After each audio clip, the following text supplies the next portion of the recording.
SCP-AAM, codename the Squeeze Demon. Object Class Euclid. Special Containment Procedures. SCP-AAM is contained in a 4x4 containment cell within Site-AF. Due to its anomalous abilities, no air filtration of any kind is allowed in the interior of the cell. A single 360-degree camera is placed in the middle of the ceiling of a containment cell. The camera is protected by a 5mm thick shock absorption glass dome to prevent SCP-AAM from tampering with it. The containment cell is reinforced with 1-inch thick titanium walls, floor, and ceiling. Each crack and crevice have been welded shut to prevent the slightest chance of allowing SCP-AAM to escape. Each month, when an SCP-AAM is done hibernating, an AFA-1 is to enter the containment cell with a small stack of newspapers.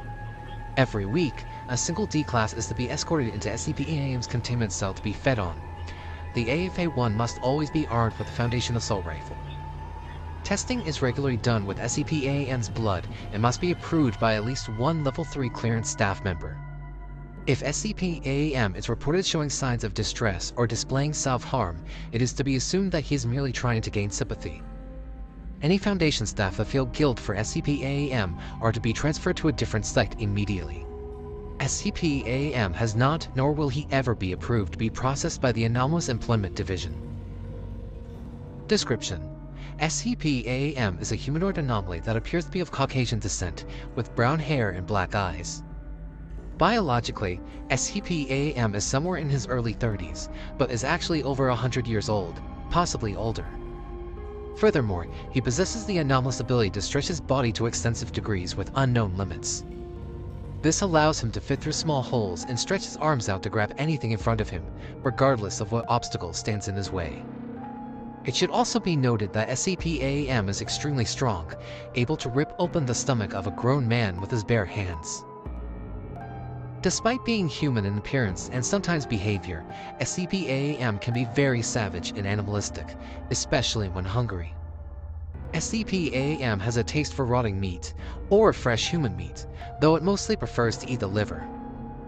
He seems to be able to absorb the regenerative capabilities of the liver to prolong his lifespan, maintain his inhuman strength, and abnormal stretching abilities.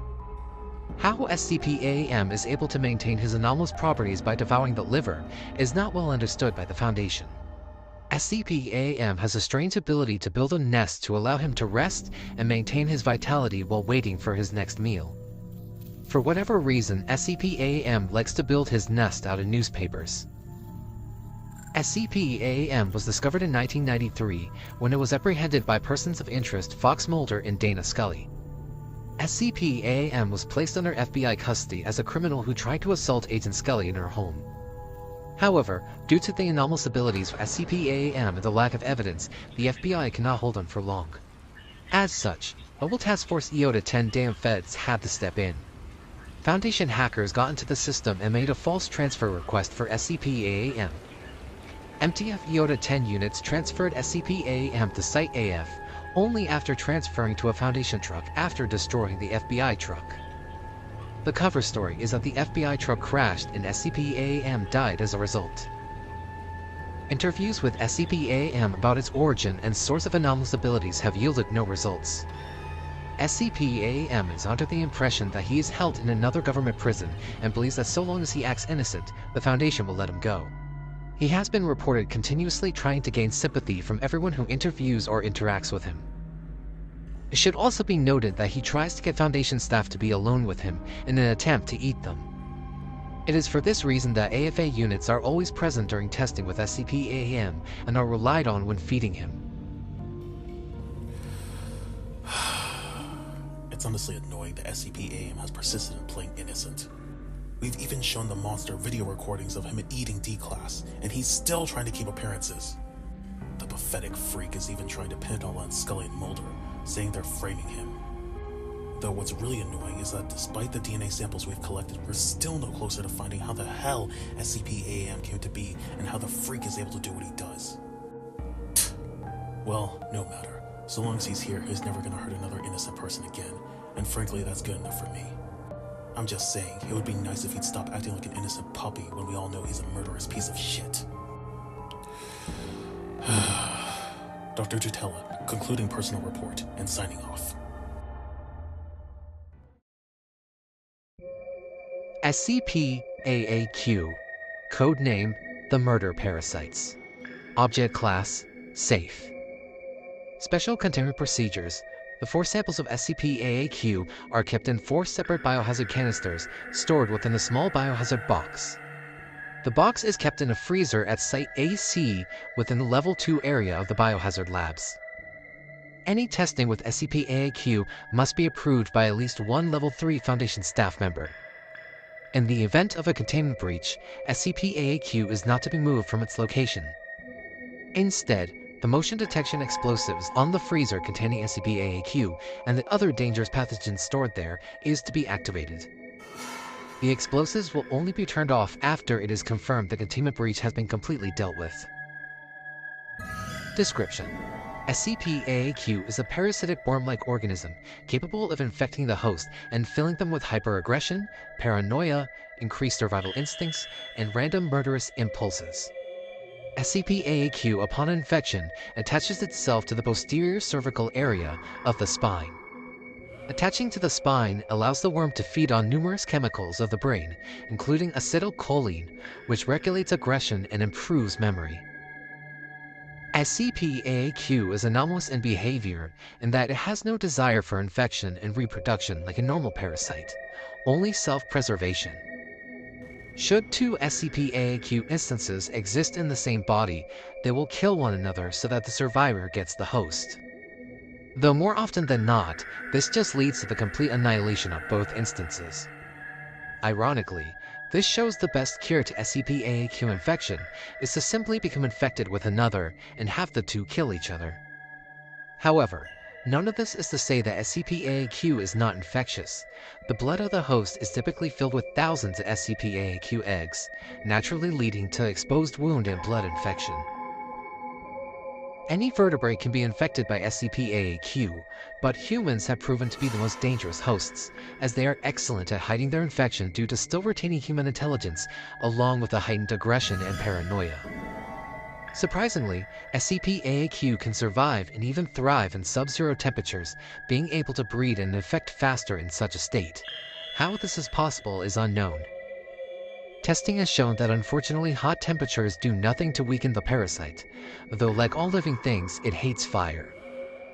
Its anomalous properties as well as DNA testing has led to the theory that SCP-AAQ is of extraterrestrial origin, and thus is why its biology and behavior does not match any parasite found on Earth. SCP-AAQ was discovered in 1993 when a research outpost at Alaska went radio silent after strange reports of violence.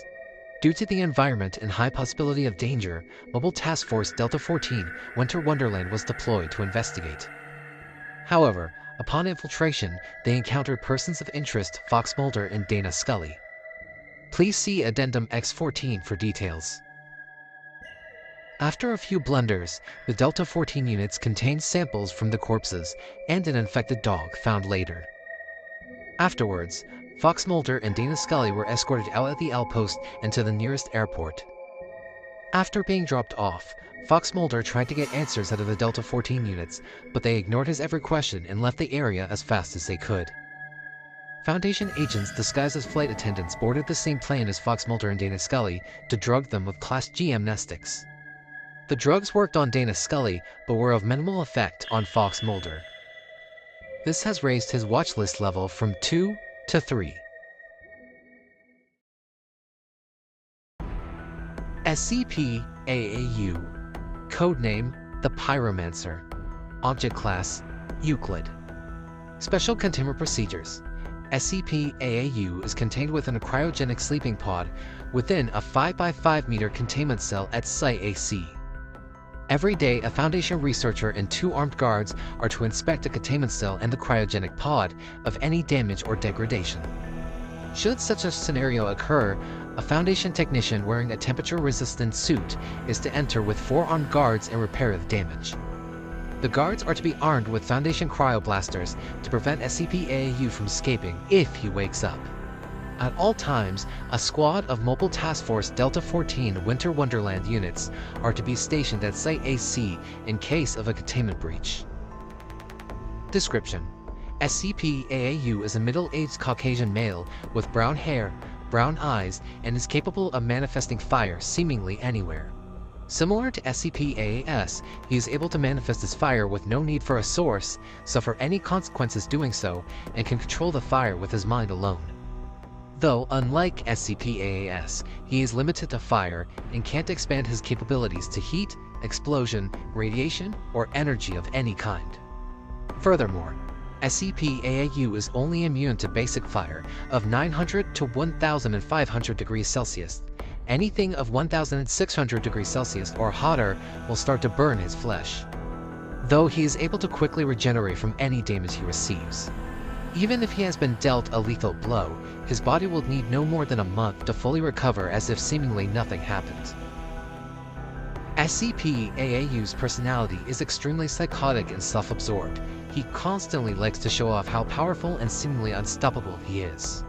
Ironically, it is because of this that the Foundation was able to discover and contain him in the first place, naturally making his pride to be his downfall. SCP-AAU was discovered in 1993 when persons of interest Fox Mulder and Dana Scully were investigating a strange case of people suddenly combusting seemingly out of nowhere within England. When SCP-AAU failed to kill all of his targets, he set himself on fire in a fit of rage and insanity, leaving 6th-degree burns all over his body. Afterwards, Mobile Task Force Iota 10 Damn Feds secured SCP-AAU's unconscious body. The cover story was that he was sent to a detention center where he will be arrested and his powers will be studied and explained. In reality, he was sent to Site AC for his containment. Agent Dana Scully seemed to mostly buy the cover story, albeit with minor skepticism. Agent Fox Mulder, on the other hand, views it with nothing but skepticism. Because of his unusual immunity to certain amnestics and his growing knowledge of the anomalous world, a request was made from Dr. Chitella to have him assassinated immediately. However, the OFAC Council rejected this request, reminding Foundation staff that mimetic memory manipulation has proven to be an effective alternative. Additionally, Fox Mulder's possible connection with Group of Interest, the Syndicate, has made him a valuable asset. There is also his sister, who is a... Besides this, she has been kidnapped by Species of Interest, the Colonists, which is a high-level threat that needs to be dealt with as soon as possible.